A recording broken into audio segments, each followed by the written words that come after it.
Hola a todos y un abrazo para todos y para todas. Esta tarde tenemos el placer de tener con nosotros a Fernando Rodríguez Bornaechea. Él es doctor en psicología. Después de 21 años como profesor de psicología en la Universidad del País Vasco, dejó la docencia y fundó Baraca, Instituto de Psicología Integral, en el año 2000, dedicándose a la práctica de la psicoterapia y a la enseñanza de la meditación vipassana. En la universidad enseñó historia de la psicología y psicología transpersonal, lo que le proporcionó una base teórica, filosófica y epistemológica que ha sido de enorme valor en su vida. Desde que dejó la universidad se ha dedicado al estudio del Dhamma, la enseñanza de Buda, especialmente de la Abhidhamma, filosofía y psicología budista. La rigurosidad y profundidad de este modelo sigue siendo confirmada por los descubrimientos modernos tanto del ámbito de la neurociencia como de la espiritualidad comparada. Tiene formación en casi todas las escuelas mayores de las grandes corrientes de la psicología occidental: cognitivismo, neuropsicología, psicoanálisis, psicología humanista, transpersonal y una larga experiencia como psicólogo clínico. Ha editado libros y escrito numerosos artículos en revistas científicas. En la actualidad también imparte formación en mindfulness, que es el modelo terapéutico más relevante de la tercera generación de terapias cognitivo-conductuales, y está inspirado y basado en la meditación vipassana. Ha practicado meditación zen, ha pertenecido a un grupo Kagyu del budismo tibetano y desde hace 22 años ha sido discípulo de un maestro Theravada, Ajahn Dhyarabhamsa, del que recibió la transmisión como maestro de meditación. Desde el año 2000 dirige grupos y retiros de meditación en San Sebastián, en la que será hoy en día una de las sanghas estables más numerosas de la península. Con esta entrevista queremos apoyar cualquier proyecto de sensibilización cultural y social que pretenda la aceptación y consiguiente normalización de las experiencias extrasensoriales, paranormales y transpersonales como una habilidad y cualidad especial de la conciencia personal, para que así se vayan erradicando las interpretaciones de significados patológicos dados por ciertas disciplinas de la psicología y de la psiquiatría, al mismo tiempo que se vayan liberando la desinformación que ha provocado tantos y tantos perjuicios, dudas, preocupaciones, aversiones y otros miedos existentes aún en la actualidad hacia los estados no ordinarios de la conciencia. Fernando, ¿qué edad tenías cuando empezaste a sentir atracción e interés por todo lo concerniente a lo luminoso, a lo trascendente, a lo sacro y eterno? ¿Y cómo fue ese despertar? Hola, pues bueno, muy buenas tardes a todos y gracias por darme esta ventana de oportunidad para conoceros y compartir con vosotros este rato. Gracias a ti. Y bueno, la descripción que has hecho un poco del currículum y tal parece un poco impresionante así a primera vista, pero realmente hay dos facetas, ¿no? Una que es que soy bastante mayor, ¿no? Y entonces me ha dado tiempo a hacer cosas, ya estoy jubilado y eso, y bueno, hago una jubilación activa y, y eso, ¿no?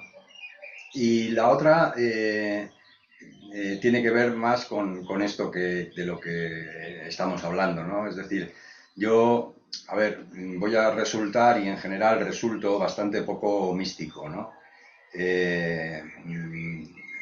No, eh, eh, dentro de lo que ha sido mi proceso personal, ha sido más importante lo que es el sufrimiento que las experiencias trascendentes.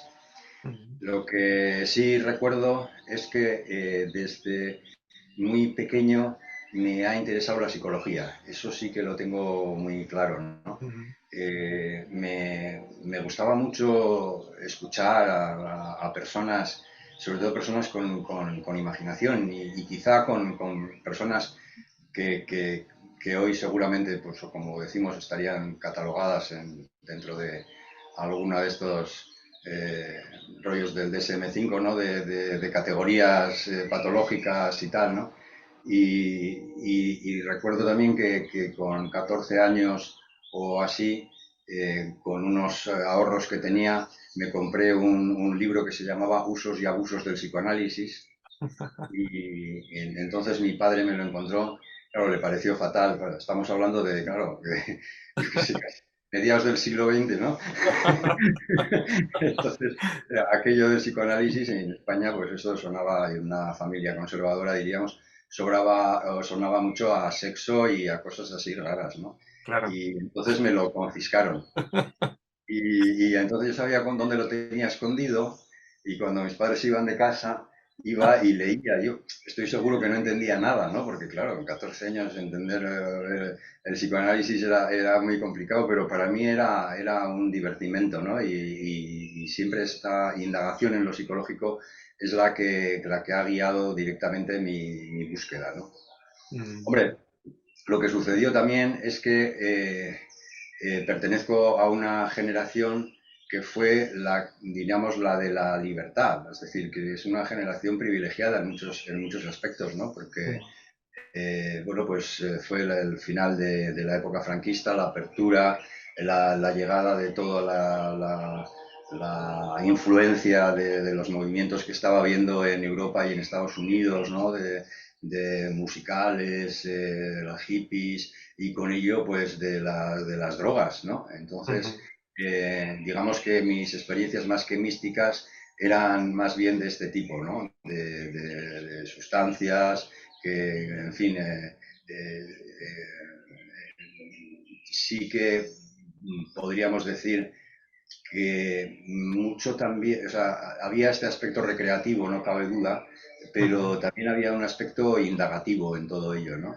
mm, Y a pesar de que en muchos casos fueron experiencias que me hicieron encontrar dimensiones de la mente que para una persona que nunca ha probado un psicodélico resultan casi inasequibles, ¿no? mm, mm, Pero sin duda también eso me condujo a profundizar en estados muy de mucho sufrimiento en muchos casos, ¿no? De estos malos viajes, malas experiencias y tal, ¿no? ujú. Pero la verdad es que, excepto una experiencia de despersonalización, no sé si la gente sabrá un poco en qué consiste, pero es una especie de trance o momento psicótico en el que hay como una especie de lejanía del mundo, una extrañeza del mundo, algo que resulta incómodo porque es como ¿no? Es una experiencia bastante dura.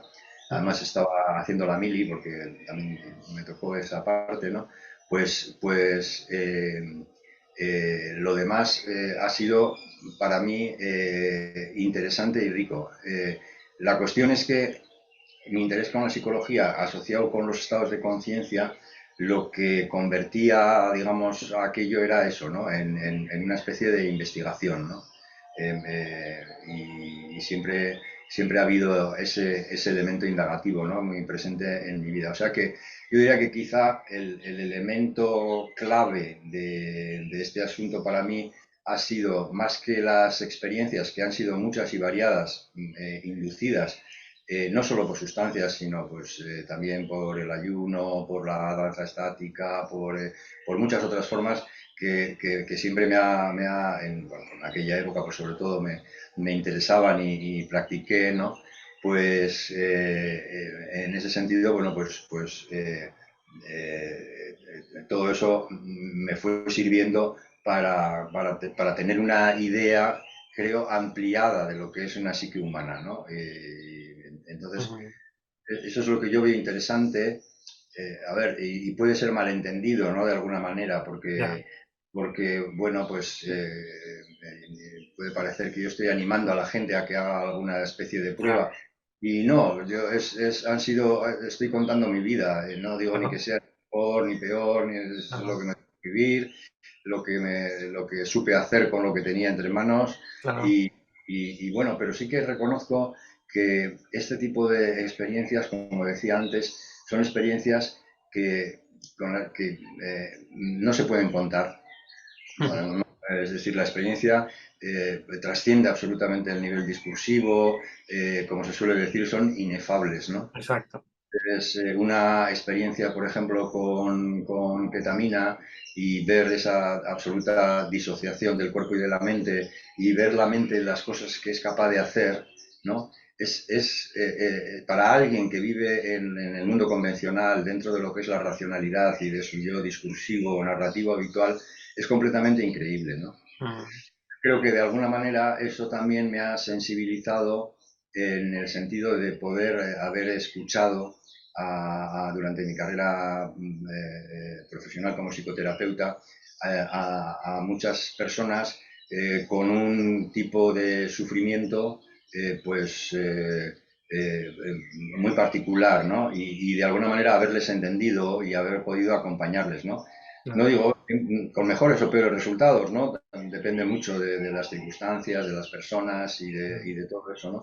Pero reconozco que ese vínculo que se puede crear con alguien con el que de alguna manera entiendes qué puede estar pasando en esa mente, ¿no? Mm, Pues resulta de ayuda, ¿no? Para ambos, ¿no? claro. Y bueno, yo ahí centraría más el asunto, es decir, no soy una persona que las hay, ¿eh? Y que las he conocido, personas que tienen una especie de naturaleza especial pues para estados pues de absorciones y eso y no es mi caso, ¿no? Ujú. Ujú. Fernando, ¿qué personas te han ayudado tanto en lo intelectual como en la praxis experiencial en recorrer ese camino cuya brújula define tu sentido de vida? Mm. Bueno, en general soy una persona bastante autodidacta. Mm, Eh, eh, es como que los caminos trillados, esos caminos que han abierto otras personas, en general, no me han satisfecho, podríamos decir, y siempre he buscado mi propio camino, ¿no? Entonces, bueno, eso ha hecho que por una parte, pues efectivamente no pertenezca a ninguna ortodoxia, no produce una cierta marginalidad eso en ciertos aspectos, ¿no? En el sentido eso de que no estás reconocido dentro de una estructura organizativa cualquiera, ¿no? Sea psicológica o sea religiosa o sea espiritual, ¿no? En ningún tipo de organización o de paradigma, ¿no? Pero por otra, pues también tengo pues ese proyecto un poco de la libertad intelectual, ¿no? mm, Ahora, sería mucho, ¿no? Decir que no ha habido personas que han influido en mi vida, ¿no? Eh, hay muchas, por ejemplo, que seguramente me puso mucho en este camino fue mi primer psicoterapeuta, que era un psiquiatra eh, pero que trabajaba en lo que era la psicología humanista, el movimiento ujú, del potencial humano a principios de los 80. Era uno de los, diríamos, lugartenientes de Claudio Naranjo, que mm, fue un gran psicólogo ¿no? Que estuvo también muchos años por aquí. Entonces, yo asistí en primera persona al despliegue de todo eso, de ese movimiento humanista, que era un movimiento realmente interesante en España, ¿no? ujú, Y recuerdo pues eso, que Claudio traía gente muy particular del mundo sufí, de otras tradiciones, de ámbitos relacionados con el psicodrama o con el trabajo terapéutico asociado a la interpretación.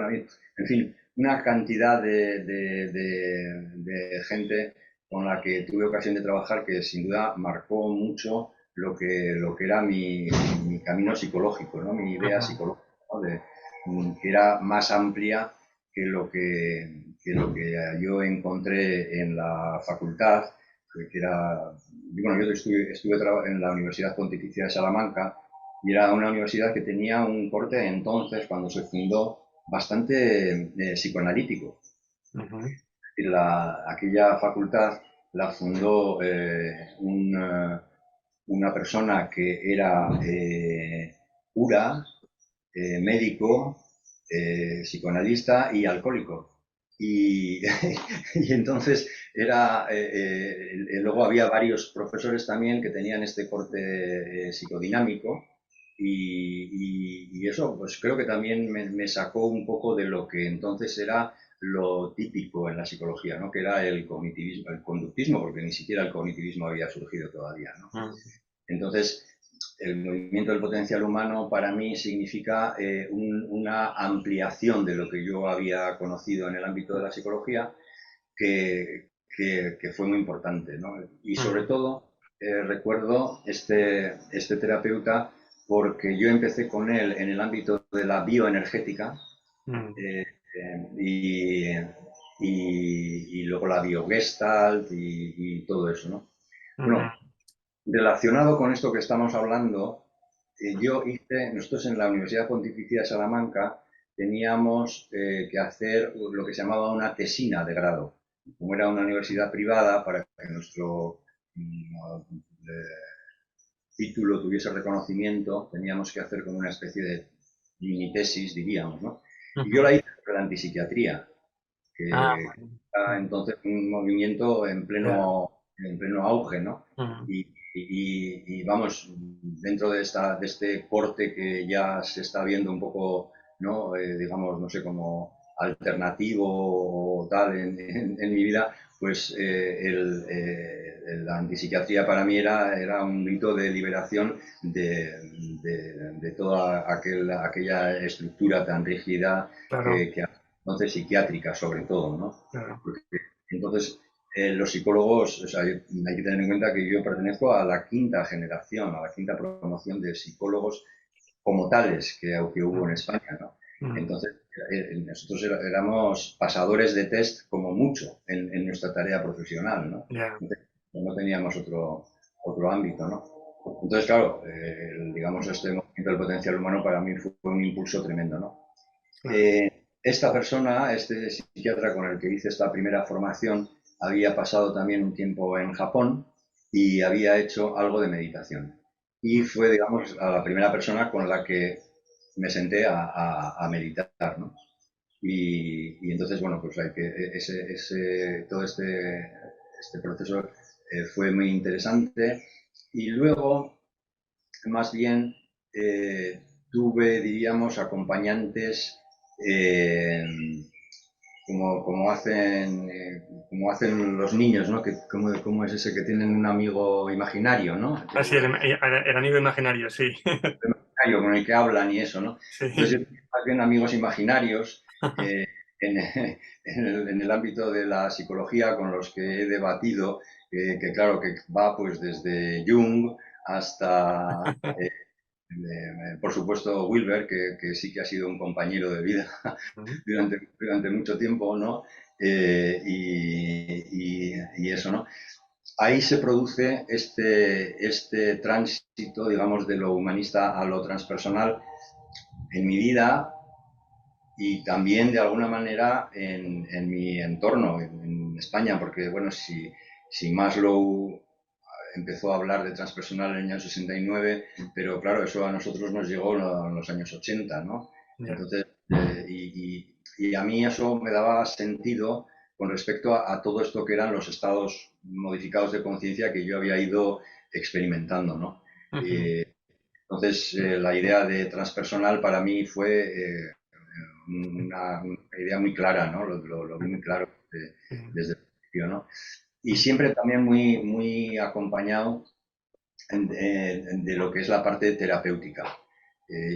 Como has contado, yo estuve durante 10 años dando psicología transpersonal en la Universidad del País Vasco. Ujú. Creo que es la única vez que la psicología transpersonal ha estado en un currículum universitario en Europa, ¿no? Porque en Europa sí, pero en Ya. Europa creo que es la única vez, ¿no? Y, y bueno, ¿qué te iba a contar con esto? Eh, De las personas que te han influido, ¿no? Sí, que en ese sentido seguí un poco este movimiento transpersonal, ¿no? Porque, bueno, pues tenía que dar las clases Mm, y todo esto y tal, pues yo iba investigando, iba leyendo y iba aprendiendo de todo esto, ¿no? ujú, Y entonces, en el ámbito de esta discusión, en los 80, ujú, eh, empezó a verse dentro de la psicología transpersonal, pues, este tema de la meditación como un camino, diríamos, más seguro y con una estructura teórica que la acompañaba para atravesar este tipo de estados, para investigar en este tipo de estados de conciencia, ¿no? ujú, Y dentro de esa investigación, dentro de lo que había en la psicología transpersonal, me pareció, o sea, una discusión que se produce en el Journal of Transpersonal Psychology, entonces se presenta el Vipassana como una forma que fuera la más adecuada para la psique occidental.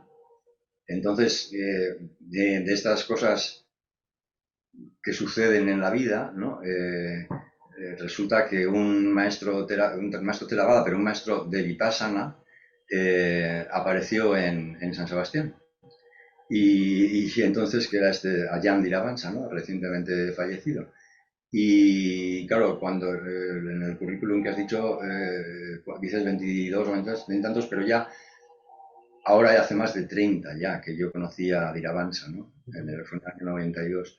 Y entonces Diravansa desde luego ha marcado mucho mi vida porque ha sido la persona con la que yo, por una parte, he profundizado. O sea, por una parte, supo canalizar la arrogancia de un profesor universitario que quiere acercarse a la meditación sabiéndolo todo, ¿sabes?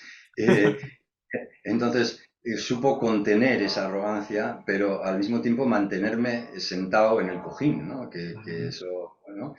Sin reaccionar a mis múltiples provocaciones y demás, ¿no?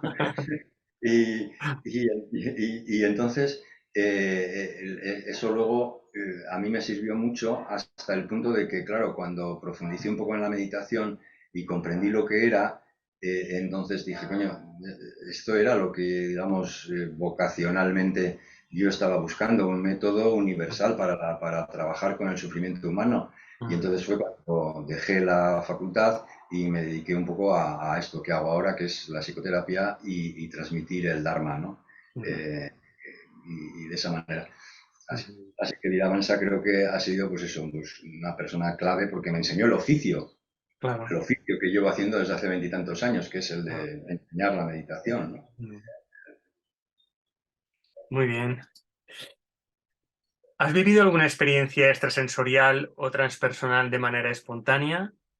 Y si así ha sido, ¿cuál? ¿Y qué relevancia y significado tuvo o tiene para tu vida? Uh -huh.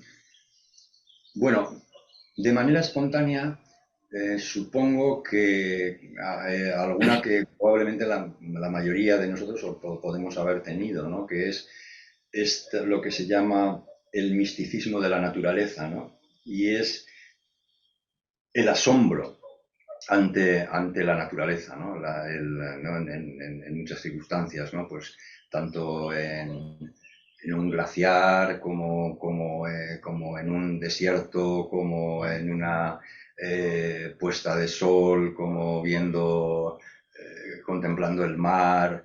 En muchas de estas circunstancias he tenido Ujú. esos momentos como de arrobamiento, de asombro, hostia, pero qué maravilla, ¿no? Qué cosa, ¿no?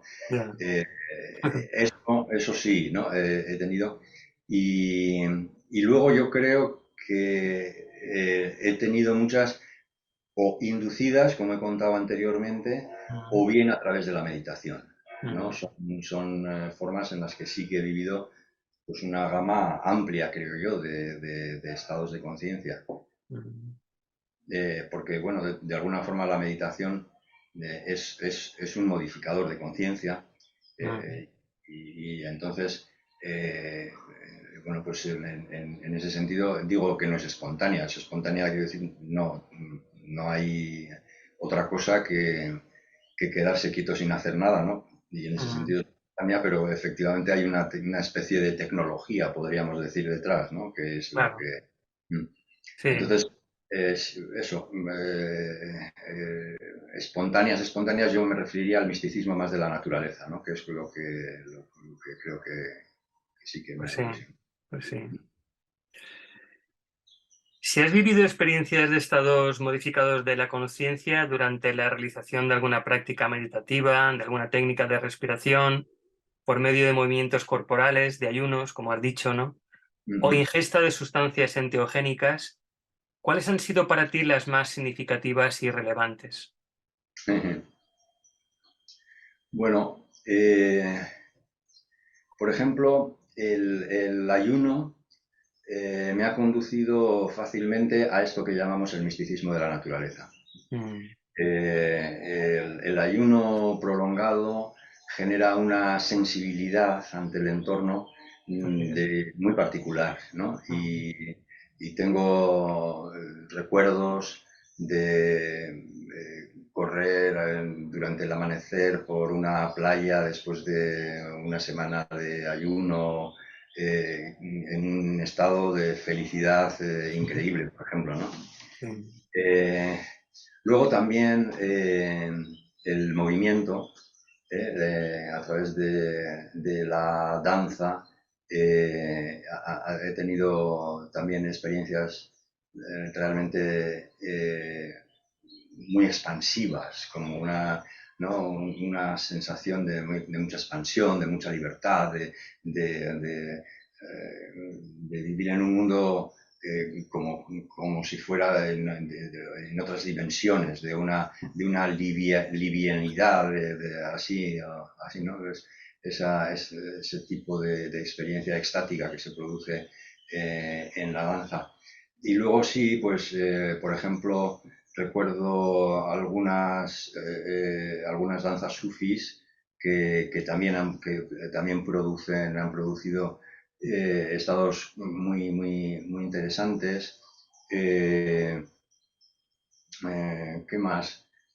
Luego, en el ámbito de la meditación, ha tenido muchas experiencias.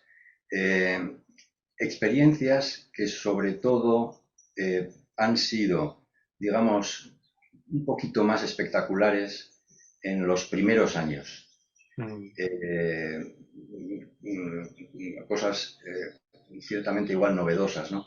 ujú, Eh, Luego, los siguientes años han sido años en los que las experiencias eran comprensiones, esto que llamamos insights, eran introvisiones, eh, pero eran introvisiones que, que de alguna manera eran cosas sabidas que habían quedado olvidadas. Y algunas veces eso al principio me di cuenta que teníamos la tentación, o bueno, tenía la tentación como de quitarles valor, ujú, hasta que me di cuenta que efectivamente era una recuperación de algo que había quedado escondido en el inconsciente y que era una pieza del puzzle fundamental para entender las cosas, ¿no? mm. Y entonces el recuperarlas y el colocarlas en su lugar fue muy interesante, ¿no? Eh, y, y luego, pues sí que he tenido otras experiencias también en meditación como diríamos, eh, espaciosidad de la mente, ¿no? Pues corresponderían a lo que sería pues un quinto yana meditativo y también de una sensación, la comprensión de la conciencia infinita, por ejemplo, ¿no? Que es una experiencia también muy, eh, muy profunda, ¿no? Y ayuda mucho a desarrollar la compasión, por ejemplo, ¿no? Y, y luego, pues con enteógenos, pues ya te he comentado también eh, que he tenido experiencias con diferentes sustancias y al principio de una manera eso, un poco más silvestre y después de una manera un poco más ordenada, es decir, generando lo que en el ámbito nuestro, la psicología transpersonal, se llama un set y un setting adecuado, ¿no? Ujú. Para la práctica, ¿no? Con una propuesta, con un propósito, Claro. generando condiciones adecuadas y eso, ¿no? Y bueno, ahí efectivamente, pues como hemos hablado antes, por ejemplo, esa comprensión que en términos del Dharma se dice de Nama Rupa, de lo que es mente y materia, ¿no? La comprensión de la interacción de mente y materia como lo único que existe, la rápida interacción entre eso, que tiene existencia, digamos, vamos, que es lo que forma el samsara en realidad, ¿no? Ujú. Y, y bueno, ese tipo de cosas, no sé qué más contarte. Sí, no, es así. Que a veces con estas cosas no sabes si o te llaman ellas o las llamas tú, ¿no? Mm, Por ejemplo, con el tema de, bueno, con cualquier parte, ¿no? Ya sean sustancias enteogénicas, ya sean los ayunos, ya sean los movimientos corporales o técnicas de respiración o meditación. Pero bueno, lo interesante al fin y al cabo, pienso yo, no sé qué opinarás tú, pero es estar abierto y tener esa buena gana o ese hambre de conocimiento, ¿no? Sobre todo de uno mismo y profundizar más, ¿no? sí, efectivamente. Yo creo que, eh, a ver, puedes pasar un mal rato, igual en alguna ocasión, ¿no? Pero en general, Bueno, como todo buen neurótico, nuestros dos miedos fundamentales son el de volverse loco y el de morir. Y, y bueno, una vez que ha habido represión, lo de volverse loco es bastante discutible. Parece como que no se va a poder, ¿no?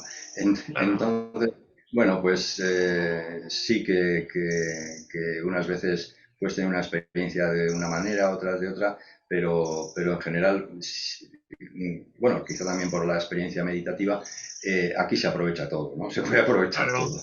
claro, lo que yo opino y lo que digo siempre es esa buena integración de lo que te sucede con Ujú, las experiencias, ¿no? Y bueno, y tener o tú mismo a ser autodidacta o tener un buen guía o una buena guía ujú, que te acompañe para que puedas entender lo que te sucede y bien integrarlo, ¿no? Porque al fin y al cabo, si ha sucedido es por algo, ¿no? Es para ujú, algo, para enseñarnos algo y siempre ujú, bien enseñarnos, ¿no? No mal enseñarnos, ¿no?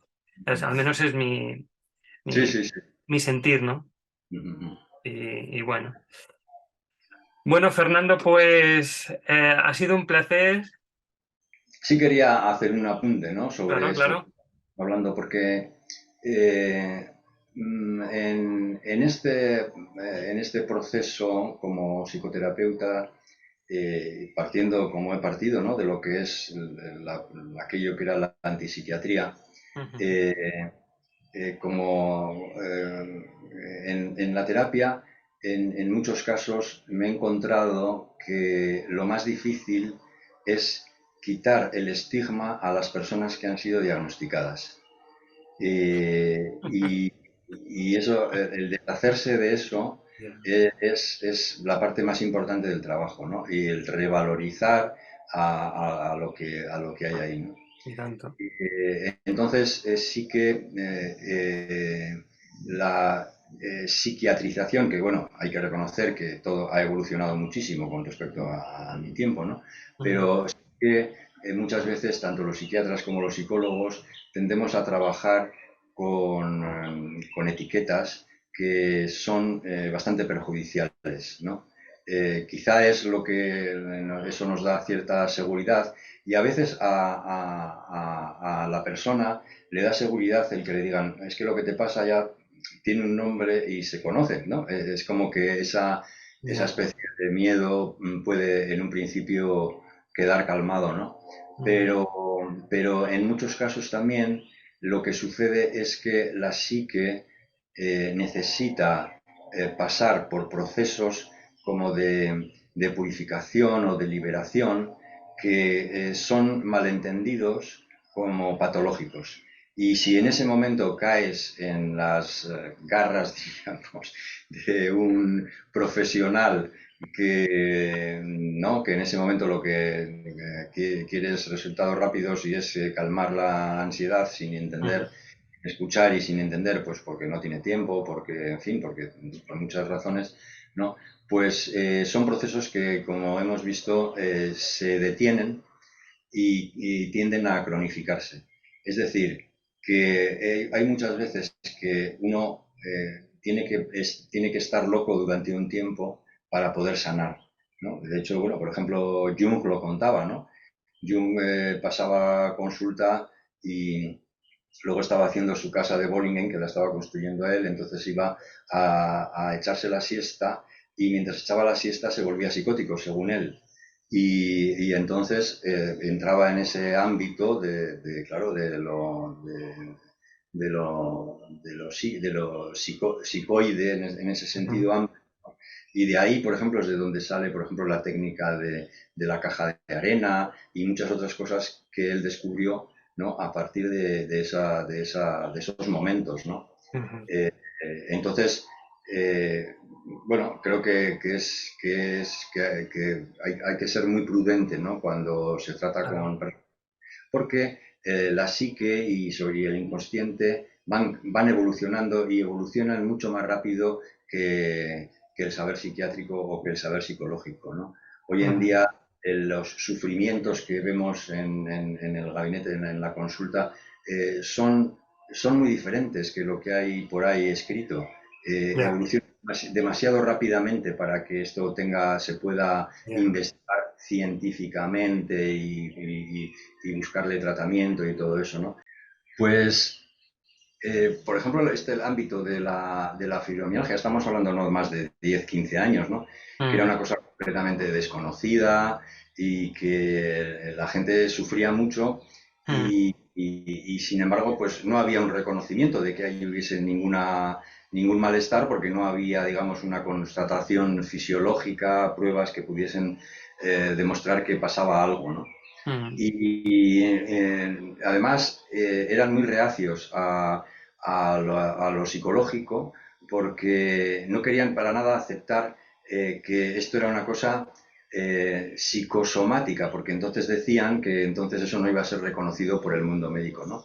Entonces, bueno, eso, de ese malestar, digamos, ambiguo, han Mm. surgido bastantes otros malestares, ¿no? Que son los que hoy, digamos, tienen una cierta prevalencia, ¿no?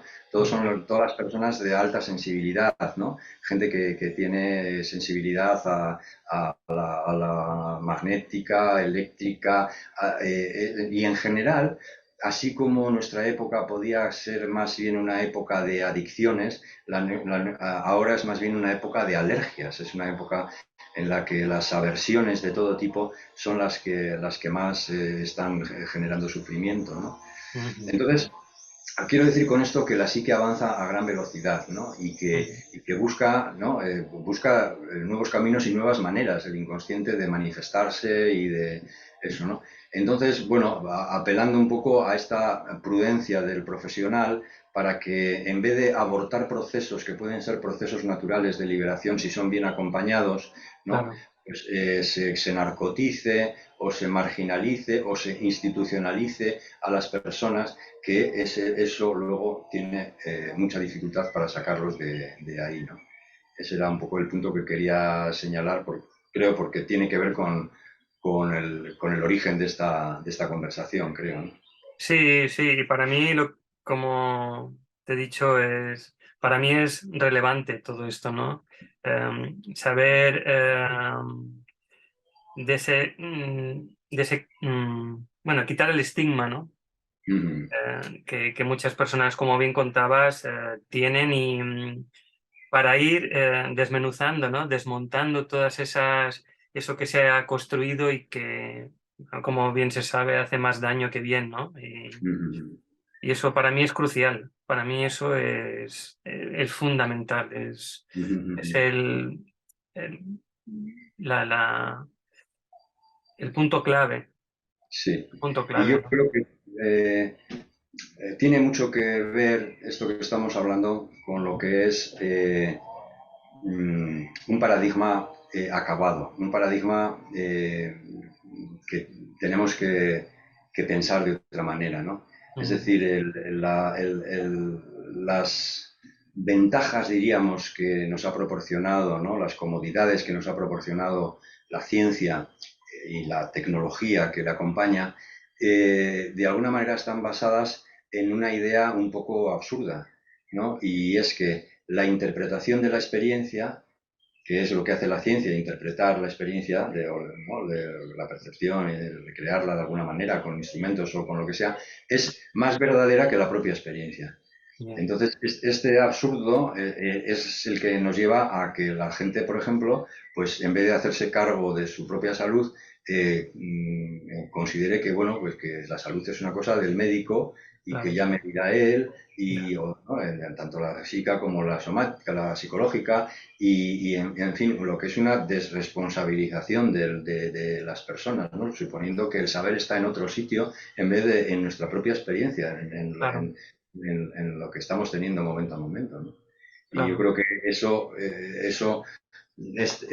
este paradigma acabado se ve también en muchos otros ámbitos de la sociedad, ¿no? Mm, Creo que las diferentes crisis por las que estamos pasando, de alguna manera, son reflejo también de que no tenemos bien orientado el asunto, ¿no? claro. Sí, parece que el conócete a ti mismo solamente es en un ámbito y es en todos los ámbitos, ¿no? Sí, sí, sí, claro, sí, sí. Cuerpo, mente y espíritu, ¿no? Es el conocimiento, ¿no? Conócete a ti mismo, ¿no? Y tener pues, esa autodeterminación, ¿no? Esta Ujú. libertad vamos, de poder ser tú mismo, ¿no? Y de Sí, sí, autogestionarte, ¿no? sí, sí. A veces con ayuda, evidentemente, Ujú. como bien se sabe y bien está, bueno, en fin, millones de ejemplos, ¿no? Con la ayuda, pero luego tener tú esa, Sí, sí, la interdependencia y el valor claro, de lo cooperativo claro, es fundamental. O sea, no somos viables como seres individuales, como seres separados. mm, Es un absurdo. Pero por otra parte, está esto que estamos diciendo, que es la infantilización de alguna manera a la que se nos somete debido a que el supuesto saber está en otro sitio, ¿no? Y claro, tú lo que tienes que hacer es aceptar el supuesto saber, ¿no? ya, así es. Bueno, Fernando, para mí, y me imagino que para quien luego lo escuche una vez editado el vídeo y se cuelgue en la web, ha sido un placer que estés ahí. Yo he disfrutado mucho de escucharte, de tus experiencias y que son muy válidas y también lo comparto. Em, y bueno, y nada, y evidentemente de desear todo lo mejor y muchísimas gracias por estar ahí, ¿no? Por Pues, acompañarnos. pues muchísimas gracias a vosotros y encantado de haber participado este rato, he estado muy a gusto. Tenía mis dudas porque me acabo de despertar de la siesta y decía a ver si qué cuento yo ahora, pero No, no, ha estado muy bien contado, ¿eh? Ha estado muy bien gracias, contado. Pues nada, muchísimas gracias, Fernando. Que vaya gracias. muy bien.